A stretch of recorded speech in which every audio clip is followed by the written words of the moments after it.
Hey, what is going on, guys? My name is Blazekiller, and today we are back with yet another video. In today's video, I am going to be showing you guys the top 5 uses of dynamite in this game. So go over to Bob's Shack, grab yourself a ton of dynamite, and let's just jump straight into this. So the first one, we're going to be making tree fetti. Now this comes from the word confetti, and so we're going to be doing a similar thing with the trees here. By putting TNT, you can put it in the branches, you can put it at the base of the tree, and you guys may have seen this in the past. If you are going to do this, be careful that you're not doing it near someone's base or near someone else, because it could make a big disaster and make a big mess. So let's see what happens to give you guys a good idea of what actually occurs when you do this.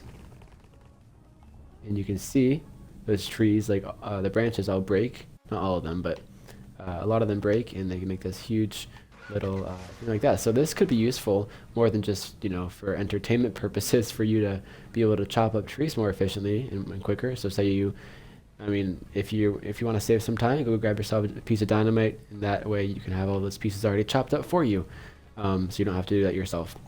More than that, though, it's pretty fun, and also it does lag the game a bit, so I'll obviously be very wary and cautious and respectful of other players when doing this, of course, as well. Again, the second use of dynamite here is obviously getting through here into the taiga biome. Now, you guys probably already knew this, but this is a very useful thing that a lot of people still don't know. So, like, how do I get over there? How do I get into the cabin? How do I get to the frostwood? How do I get those other trees? How do I get into the rookery axe place? There's a lot of reasons you might want to be going over here. So what you're going to do is you're going to grab a piece of dynamite. You might need 1 or 2 for this, but pretty much you might be able to walk through this, right? But you can't grab your car and drive through it. So find a place near the middle of all these boulders and these rocks. Place your dynamite and run. And you'll see that most of these boulders here will disappear. If not all of them, you see most of them disappeared. At least enough for me to drive my car through, right? Or my truck. That's all that matters, right? So there you go. You might need 2 again if there are like remaining boulders like this one, for example, to get the rest of them. But 1 should do the trick. Again, place it near the center of all of those boulders, and you should be just fine. Jumping to number 3 is going to be the the mountain passage. So dropping the boulder over here on the volcano mountain, and I'll be showing you guys what that actually means once I get up there. So grab yourself a couple pieces of dynamite, or a few pieces, and go up to the volcano. For number 3, we're here on the mountain here. We're going to go up to the volcano, the top of the volcano that is, and then once we're there, I'll show you guys what to do next. Alright, so once you're at the top of the volcano, you're going to drive off right here, more or less, and you're going to grab your dynamite, or multiple pieces of dynamite. Don't worry if your car flipped or anything like that. You see this little, or maybe it's not really little, this rock thing right here. Pretty much what we're going to be doing, if you haven't seen this before, is using a piece of dynamite to dislodge that rock, throwing it down there, creating a passageway between this space right here and this space where my cursor is. And it's going to create a passageway to allow us to go to the swamp biome from this biome, and allowing ourselves to drive across this passageway by creating a little bridge for ourselves. So go down here, grab your piece of dynamite, and place it pretty much somewhere near the center of this little rock face, a rather large rock face. Detonate it, run away a little bit to ensure you don't get blown up. Remember, it does do damage to you. And you're going to dislodge this rock face, allowing that thing to go all the way down there, creating a bridge for you. So I'm not sure if I can get to my car from here. I probably can't. So I'm going to cut the video, grab my car, and show you guys what this actually looks like in practice.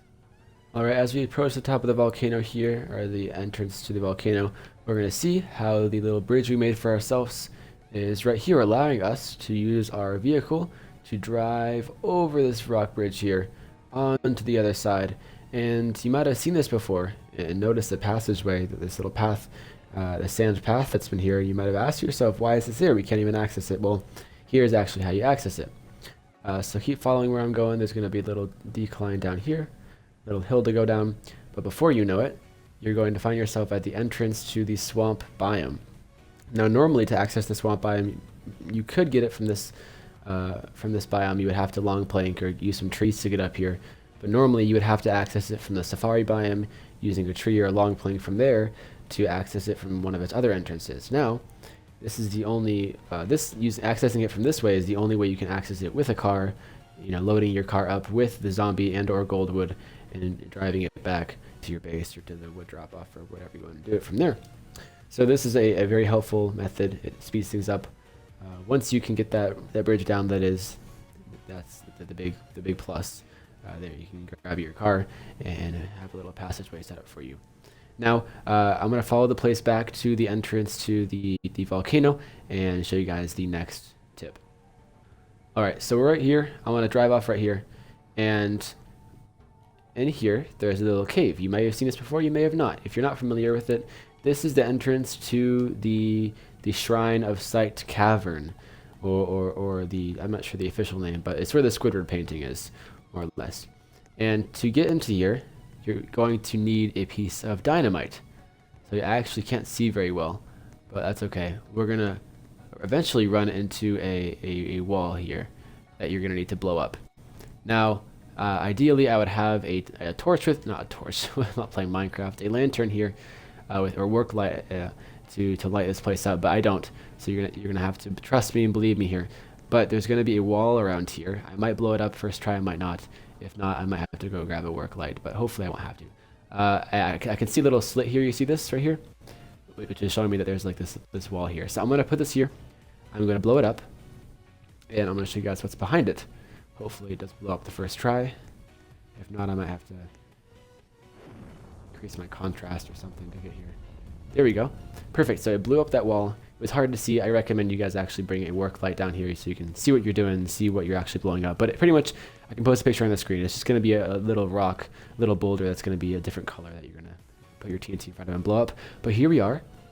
This may look incredibly terrifying and new to you if you aren't familiar with this, but if you aren't, or if you are not unfamiliar, if you are familiar with this, that is, then you know what's going on here. Pretty much, to sum up, it's difficult to explain, but you're gonna, if you were to access this room just behind this door right here, it would lead you to the cavern where the Squidward painting is. There's one Squidward painting in there, and after you do all these steps, all you have to do is grab it from there. You don't have to purchase it or anything, but you're gonna put two.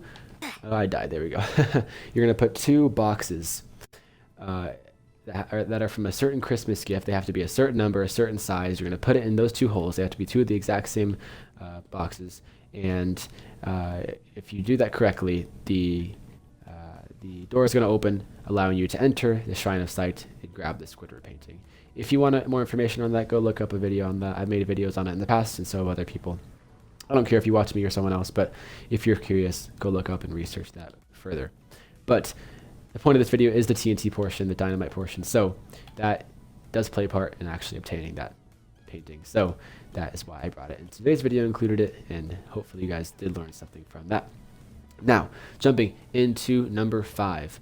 This one is going to be a little bit more time consuming, potentially, but it's going to be allowing us access to the lost cave. Not the lone cave. The lone cave is, remember, where the end times wood is located under the bridge. The lost cave, on the other hand, is where you can talk to the mysterious man, or whatever his official name is, and pretty much he's going to allow you access to the ability to fill any size blueprint with a 1x1x1 unit of wood instead of having to fulfill that blueprint's requirements. So you can use a long plank to get up here. You can use these trees or any trees that are nearby to get up here, preferably these larger ones. But in any case, there's going to be an entrance up here to the lost cave that you're going to need to blow up using dynamite. And once you're in there, if you want to actually fully explore it, I made videos on it in the past.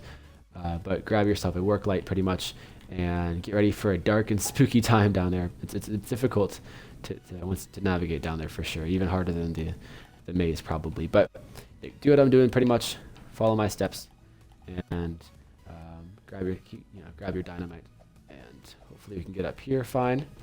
Here we are, and I think we're gonna need another piece of wood to get up to the next level, but I'll reevaluate once I know what's going on here. All right, yeah. So this smaller square rock face right here.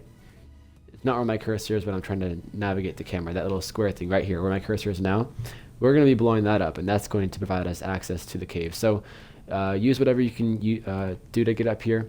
I'm probably going to go back and get myself a long plank and go from there, or I could just fling this tree up here. So we're gonna see what works best here. I'll cut the video until I can figure out what to do. Alright, we're back. I got myself a long plank. If you don't know how to get a long plank, pretty much set the width and length of your sawmill to around 1 by 1, or 1 on the X and on the Y, or vice versa, 0.6 or 0.8. That way you can create yourself a little walkway to get up onto this. If not, you can use a tree. You can use a variety of other things. And this might, hopefully it's going to be long enough. Hopefully it's going to be stable enough for me to be able to walk up here. If not, we have to reevaluate from there. But it looks like it is long enough and not too steep for me to climb up. So once you get up here, however you do that, you're going to come up to this little rock face, grab your dynamite, detonate it, run away, and watch what happens. It's going to disappear this rock face and allow you access into this cave.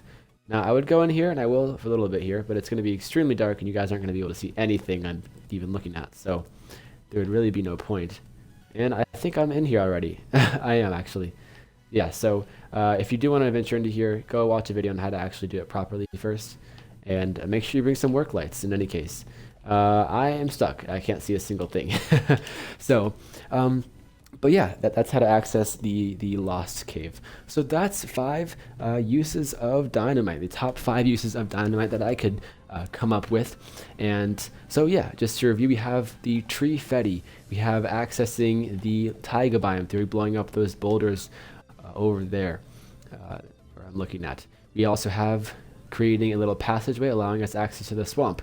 We have blowing up the rock face allowing us entrance into the Squidward cave after we complete the next step after that, and also we have access to the lost cave through blowing up the entrance there.